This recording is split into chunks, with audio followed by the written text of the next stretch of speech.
Bonjour et bienvenue sur Isobourse. Vendredi 15 novembre 2024, l'indice CAC 40 a terminé la semaine en baisse de 0,94% à 7239 points, portant sa chute à 3,63% depuis le début de l'année 2024.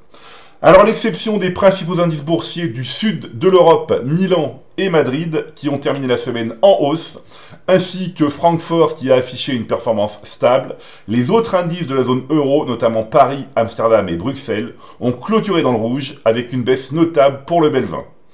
Le FTSE MIB de Milan s'est particulièrement distingué, enregistrant un gain hebdomadaire de plus de 1%.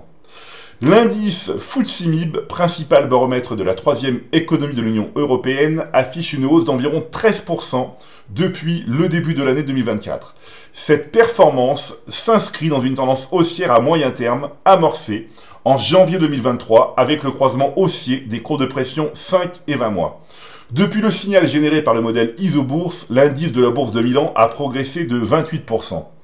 Cette semaine, la hausse de l'indice italien contribue à maintenir une certaine résistance, mais les courbes de pression 5 et 20 mois sont désormais très rapprochées, ce qui pourrait signaler un retournement en cas de croisement baissier.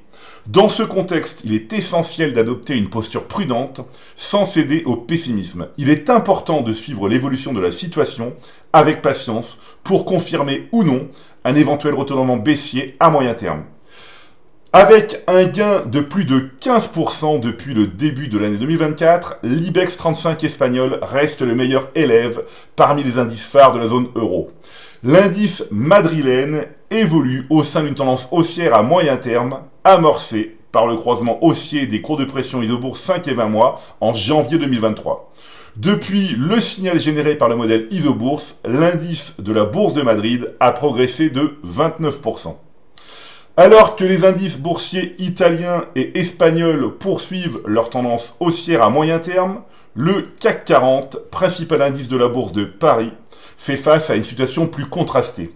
Depuis le croisement baissier des cours de pression 5 et 20 mois en juin 2024, l'indice français évolue dans une tendance baissière à moyen terme, signalant un contexte moins favorable. L'analyse maintenant des 40 valeurs composant l'indice CAC 40 révèle une forte dominance de titres baissiers sur le moyen terme, avec plus de 80% des valeurs présentant une configuration défavorable. Cette situation impose une sélection rigoureuse des investissements sur la Bourse de Paris.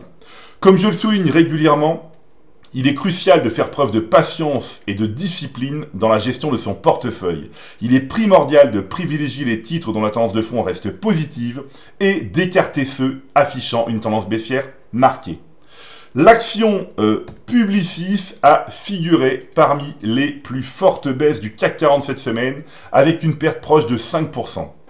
Après une phase haussière parfaitement identifié en octobre 2022, générant un gain de 78%, le modèle est devenu négatif à moyen terme à la fin du mois d'octobre 2024 sur le titre du groupe français de communication, notamment en raison du croisement baissier des cours de pression Isobourse 5 et 20 mois. De son côté, l'action Capgemini a également enregistré l'une des plus fortes baisses hebdomadaires, avec une perte proche de 5%. Le modèle Isobourse est négatif à moyen terme depuis le croisement baissier des cours de pression Isobourse 5 et 20 mois, confirmé en juillet 2024. Le titre du leader mondial des services informatiques affiche une perte supérieure à 15% depuis l'émission du signal Isobourse. A l'inverse, l'action Saint-Gobain a enregistré la plus forte hausse hebdomadaire du CAC 40 avec un gain de plus de 5%.